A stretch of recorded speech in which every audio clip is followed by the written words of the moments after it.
Madame la ministre, Monsieur le Président, mes chers collègues, nous arrivons au bout de ce processus assez complexe que sont les ordonnances. Un processus plutôt illisible, abscon, technocratique, qui ne permet en aucun cas une appropriation collective, un large débat pour les premiers concernés, à savoir les salariés. Tout ceci est bien évidemment le but recherché, nous semble-t-il, qui permet d'éviter d'aborder de fond votre projet, qui est la poursuite et l'amplification de la démolition du Code du travail. C'est, je le redis avec gravité, un vrai problème démocratique de ratifier un texte, d'une part dont on ne maîtrise pas totalement les tenants et les aboutissants, et d'autre part que l'on ne peut pas modifier.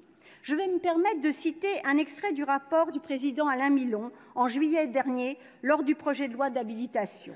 Je cite: « Votre rapporteur considère que le recours aux ordonnances, s'il est prévu par la Constitution, ne permet pas, en l'espèce, la tenue d'un débat satisfaisant au Parlement, compte tenu notamment de l'ampleur des thèmes traités. » Venons-en au fond. La réduction des droits collectifs des salariés est le premier grand chantier de votre quinquennat, hélas dans le droit fil du gouvernement précédent, au nom d'une soi-disant modernisation du Code du travail. Des lois Annie, Rebsaben, Macron ou El Khomri, l'angle d'attaque, non avoué bien sûr, c'est toujours le même, et il ne va pas dans le sens du progrès social, loin s'en faut. Un bilan a-t-il été tiré de ces précédentes lois, somme toute récentes? Non. Ainsi, on enchaîne les projets de loi sans aucune évaluation. Peu importe les résultats sur l'emploi, finalement, tant que les grands patrons peuvent engranger plus de profits, licencier avec plus de souplesse. Nous l'avons rappelé lors du projet de loi d'habilitation en juillet dernier, toutes les études conduites par l'OCDE, l'OIT, la Banque mondiale et l'INSEE démontrent qu'il n'y a pas de lien entre l'abaissement des droits et des garanties collectives et un meilleur taux d'emploi, une baisse du chômage. C'est également vrai à l'échelle européenne, avec des mini-jobs à l'allemande, les contrats 0 heure à l'anglaise, les Job Act à l'italienne ou encore les reçus verts comme au Portugal. Ils ont peut-être dégonflé artificiellement les statistiques du chômage, mais ont précarisé les travailleuses et les travailleurs en plongeant nombre d'entre elles et eux dans la misère, sans aucun effet réel et durable pour l'emploi. On nous reproche souvent, pour éviter un débat de fond, à nous, parlementaires communistes, d'être caricaturaux, voire binaires.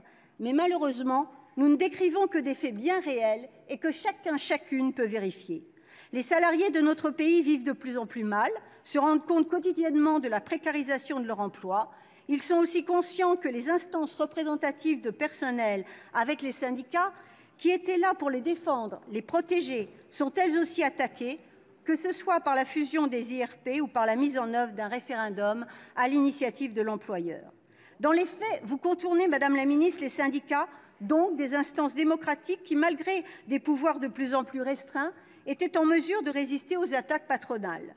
Et les justifications que vous avancez, pas de syndicats partout, recul du taux de syndicalisation, redonner la parole aux salariés, ne tiennent pas à l'épreuve de la réalité des rapports de force dans les entreprises.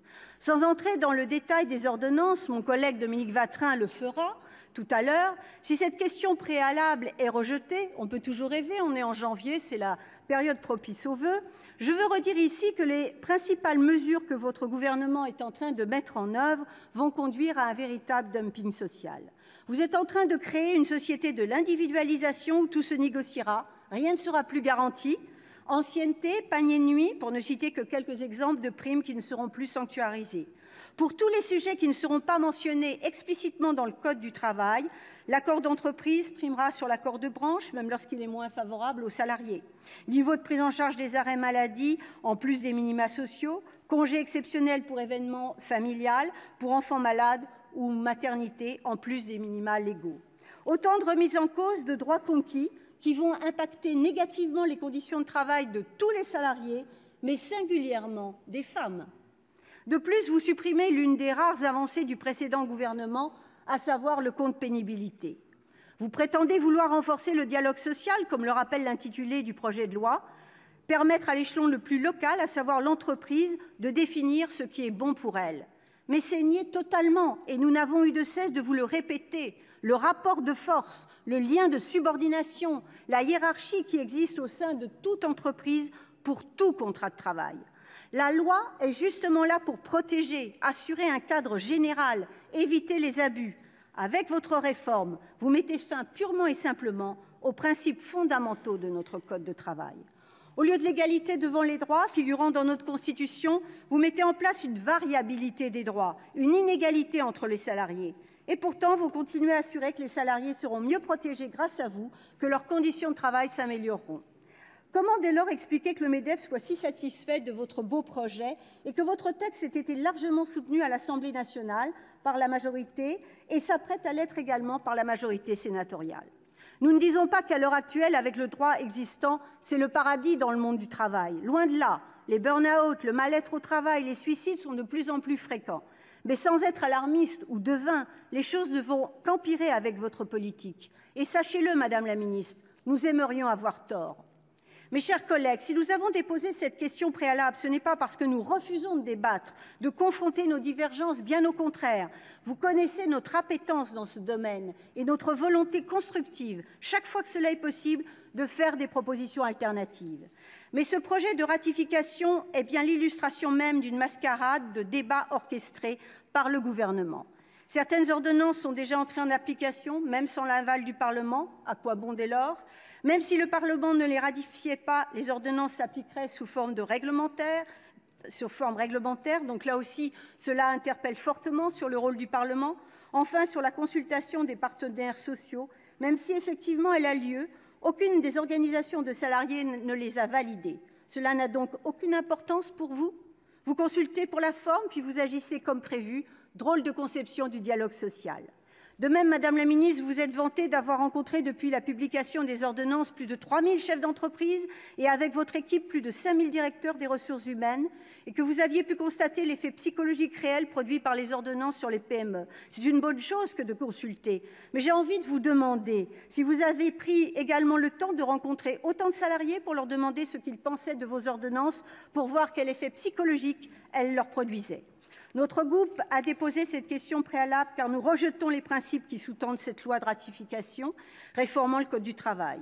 Nous aurions souhaité un débat de qualité sur la modernisation du droit du travail, mais ce n'est pas en procédant par ordonnance que nous pourrons le faire. Aussi, nous utilisons les outils parlementaires encore à notre disposition avant que la séance publique soit dessaisie du droit d'amendement. La question préalable déposée par les groupes politiques étant fixée avant la discussion générale, nous avons conscience que parmi vous, certains parlementaires soient réticents à son adoption. Pour autant, nous ne sommes pas maîtres du règlement du Sénat et je rappellerai enfin à celles et ceux qui nous reprochent le recours à la motion tendant à opposer la question préalable que la majorité sénatoriale l'a utilisé lors de l'examen du projet de loi de finances 2017 rectificatif et lors de la seconde lecture du PLFSS 2018. Parce que le gouvernement a en réalité refusé le débat sur ces ordonnances, parce qu'il affirme que l'égalité entre les femmes et les hommes sera une priorité du quinquennat, mais qu'il supprime le CHSCT au moment même où des milliers de femmes dénoncent le harcèlement sexuel, notamment sur leur lieu de travail.